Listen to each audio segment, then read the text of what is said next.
ئەبێ ئێمە چاوەڕێی موسایەک بکەین و ئەمانە لە ناوە بەرەیە موساش جارێکی تر نایە باوکم ڕاتە ئەندام پەرلەمان بۆی هەڵبژێرێ دەنگی پێ نادەم بۆ سقم بە کەسیان نییە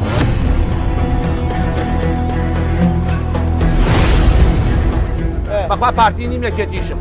دیفاعی لە پارتی ناکەم دیفاعی لە یەکێتی ناکەم بەس سەرۆکی حکومەتی هەرێم دابەی بەتیلەکەی چی خێتە شوێنی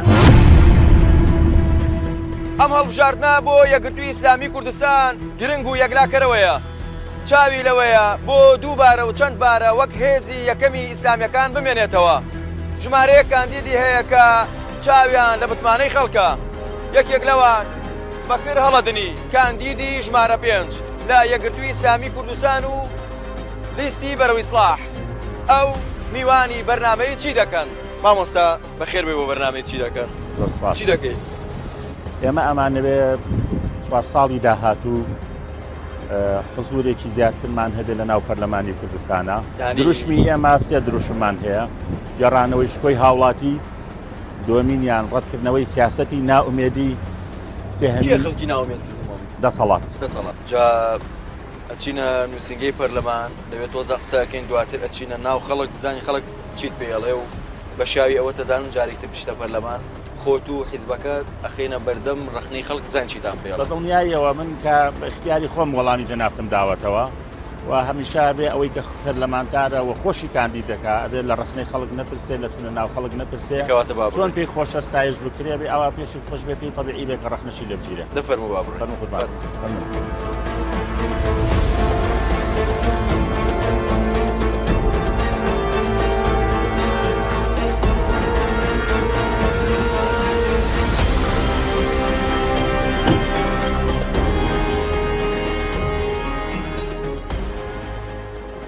مامۆستا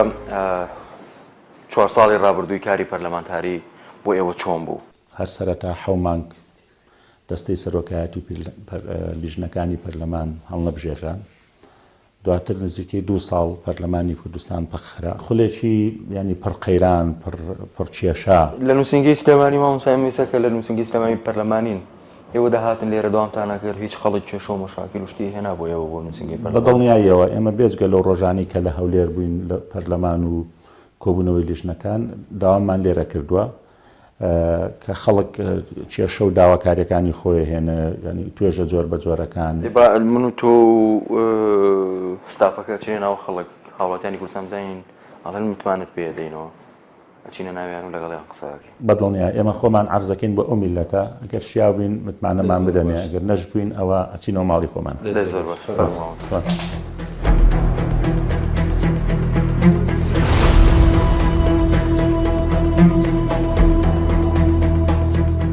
مامۆستا یەکگرتووی ئیسلامی بۆ ئەم حەملەیە هیچ پاری سەرف کردووە چۆنە تا ئێستا هەر کاندیدێک بڕی 500 دلاری پێداوین بڕیارە لە کۆتایی هەڵمەتەکەشیان لە ناوەڕاست و کۆتایی 500 دلاری کەشمان پێبە $1000 کەم نییە بەشتانەکە نەخێر نەوەڵا بەڵام توانای حیزبی ئەمە هەرەوەندەیە مامۆستا یەکگرتووی ئیسلامی ئەم جارە تەسەورەکەی وەکو هێزی یەکەمی ئیسلامیەکان بمێنێتەوە ئەم جارەش بە دڵنیاییەوە ئەو هاوپەیمانێتی نێوان ئێمە و بزوتنەوە تەسەورەکەین کورسیەکان من بە تەسەوری خۆم 10 بۆ 15 کورسی بێنێن 10 بۆ 15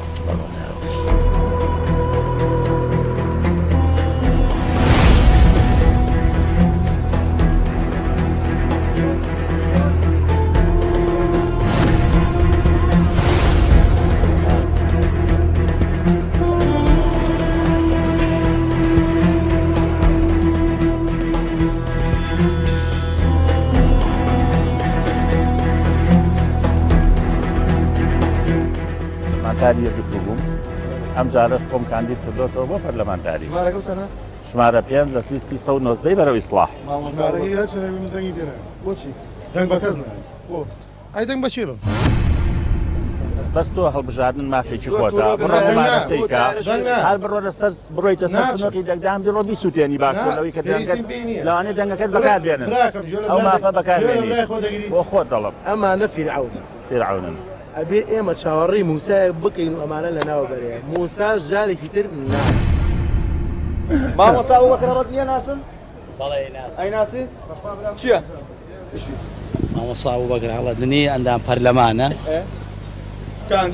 کاندیدیشە ئەو پیاوە بە ڕێزەیە من بە 10 بۆی مۆرەکەم کە دەنگی پێ بە 10 بۆ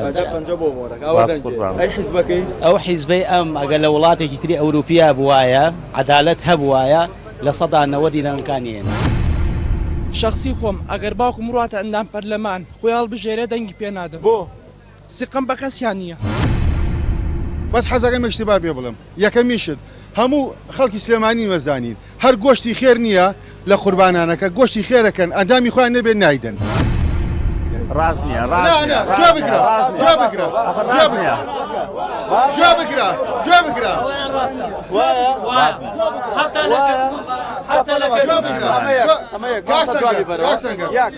تۆ بۆسە من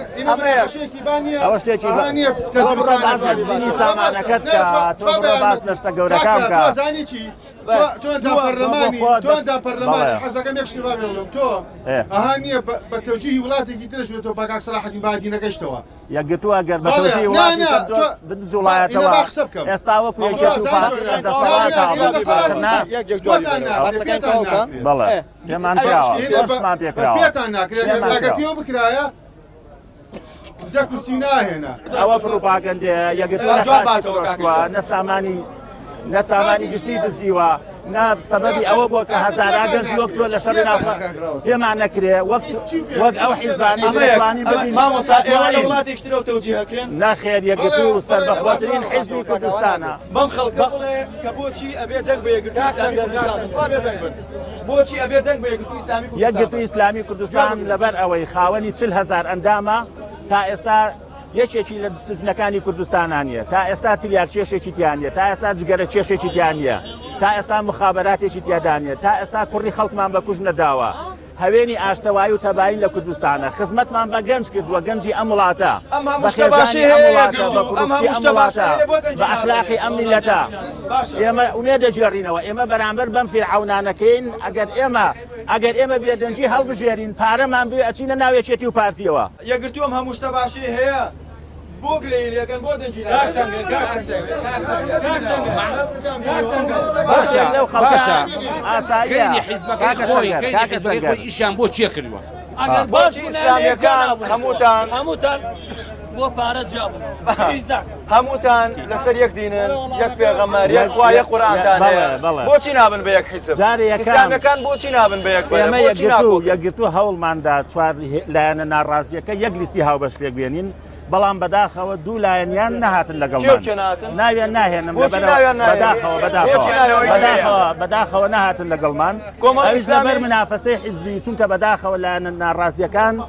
دێن ئەوە تا ئەوەی لەم خەڵکە بەشێکی دەیبینی لە جیاتیەوەی تەرسکیز بخەنە سەر دەسەڵات ڕخنەکانیان ئاراستەی لە دەسەڵات بێ ڕخنەکانیان ئاراستەی لە ئۆپۆسیۆنەکە دیفاع لەوانەکە بەداخەوە بۆچی دیفاع لە ئۆپۆسیۆن ناکەم دیفاع لە پارتی یەکێتیەکەنەوە کاکە بەخوا پارتی نیم یەکێتیشم دیفاعی لە پارتی ناکەم دیفاعی لە یەکێتی ناکەم بەس سەرۆکی حکومەتی هەرێم دابەی بەجیلەکەی چێکێتە شوێنی هەزار پیاو هەیە ئەعلەم ئەمانە کە خۆیان هەڵبژێرن بۆستە هێواشکە وەکو ڕۆڵەیەکی ئەو میلەتە داوای حەقی میلەتکەن داوای مافی میلەتکەن لەگەڵ حەقی میلەتانی بۆچی داوای حەقی ئێمە لەوەتی هەین لە بەرەی خەڵکین ئەسڵەن باجی ئەوەمان داوە کە بەرەو ڕووی دەسەڵات بووینەتەوانێ مقڕاتمان سووتێنراوە ئەندامەکانمان شەید کراون لەم شارە ئەوەی ئەندامی یەکگرتوو بێ حکومەت پرۆژەی ناداتێ هاوکاری ناکە یەکگرتوویەکی ئاوا مەزڵوم کە غەدری لێکرێکە بەڵام ئێمە کۆڵ نادەین سیاسەت پێویستی بە پشوو درێژی هەیە سیاسەت نابێ ناومێدی لە سیاسەتە ئێمە بەڵێ دەسەڵاتگرنە دەست زۆر خراپترە تاقیمان بکەوە زۆر خراپترەکەن متمانەمان بەرێ پێویست بەوە ناکە ئێمە ئەوە ئەڵێن تاقیمان بکەوە کاکە ئەڵێن کەعانی ئەستە سەر دەسەڵات ئەگەدان لە خەڵک بێ کاکە جان بەڵێ بەڵێ ئەمەنەمان ئەم هێنا ئەو بردو مەحمومان لا بردو کەریمانێنا و کەریمان هیچی سادەی نابێت 24 ساڵە 27 ساڵە هەروەکی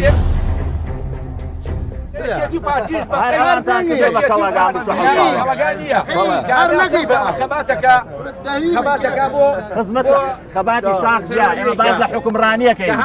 لە حکومڕانیە فاشل بوون سەبەبی هەموو شکستەکانن خیانەتی نیشتیمانیان کردووە خاچیان لەدەستداوە سامانی گشتیان دزیوە ئەوە کارەسات نییە تۆ لە ناو هەرێمیش کوردستانە کاتوێشای وڵاتێکی تر لە ڕاستیا بێ لە ناو وڵاتەکەی خۆدا ئەو پۆستێنەکەت بۆم بابارانکە ئەگەر یەکگرتووی ئیسلامی کوردستان سەرۆکی حکوومەتی هەبوایە چ موقیفێکی لەسەر ئەو ساروخانە لەسەر ئەو ساروخانە قونسوڵی ئێران و سەفیری ئێرانمان بانگە کرد و بەڕسمی ئەمانوت بە پێ قانونی نێودەوڵەتی ئەمانە لاجئی سیاسین لاجئی سیاسی ئەبێ بپارێزرێ و ئاگاداری ئۆپۆستۆنیشمانە کردوانیان ڕعایەتی دۆخی هەرێمی کوردستان بکەن کاکە ئەمێن حەق بەسەر کەس دانێ نە بە حیزب ناسمە مۆزوع حیزبان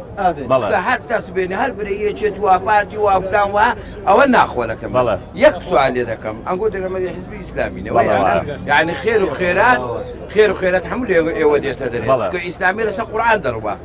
باشە ڕۆژێک هاتن چەند بۆ یاخچی و فەقیر و هەژار هەیە دەستیان بگرن یارمەتیان بدەن هەزارەها باش یەک سوال لێ دەکەم ئەمن ئەوە 5 ساڵە لەم ناوە زەلامێ 6 ساڵە لێرێ تا ئیستی ئێوە منن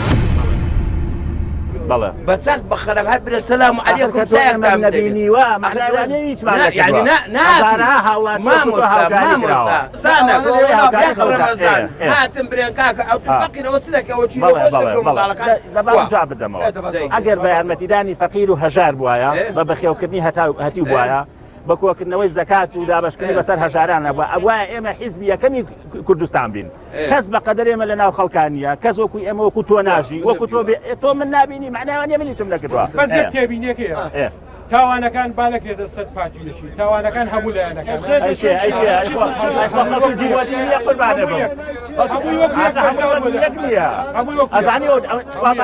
قسەی خۆشم ژێڕینەوە ئەزانی وەک ئەم نمونەیەم پیاوەکو چی وایە با یەک نمونە با قسەیەکی خۆش بکەن ژنێک گوتی من و فاتەی خوشکم نۆ شۆمان کردووە لە ڕاستیە ئەو ئەیش وایە لە ڕاستە خۆی هەشتی کردبووە من و فاتەی خوشکم من نۆ شومان کردووە تۆش معقوڵ نیە من و پارتی وێشێتی وەک یەک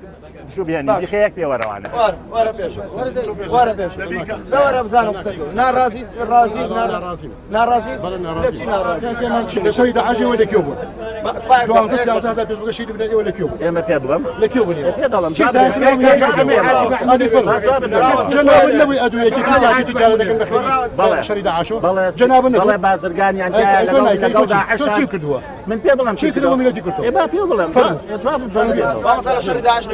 ئێمە یەکگرتوو بە 40,000 ئەندامەوە ڕەجی تونڕەویمان وشک کردووە لە وڵاتەیە فەیامی ئێمە ئاشتی خوازیە میانە ڕەوی ئەگەر ئێمە نەبووینایە ئەم 40,000 ئەندامی یەکگرتوو 20یان تونڕەوە بن 20یان هەزارانیان دەبوونە داعش ئێمە پێشنیارمان کرد سوپا لە ڕێی تەزنیرەوە پارتی یەکێتی سوپا بکەن بە سوپایەکی نیشتیمانی بەڵام نایکەن ئەبێ پێشمەرگە هەر حیزبی بێ ئاسایش حیزبی بۆ ئەوەی من ئاسایش ئاسایی من حیزبی بەشاناتوانی ڕۆژمە بەرجەبەکان لە جەبهەیە بەسەر نەتانتوان جەبها بەس پارە و سەیار جەبها 4 ساڵ لەکی جەناب ڕۆیشتم 4 ساڵ ناکرد من نەبینیەوە من لە ناو خەڵک جەنابی باشە ناس من لە ناو خەڵک جەنابی باشە ناس قربان زۆر ناو خەڵکم من لە ناو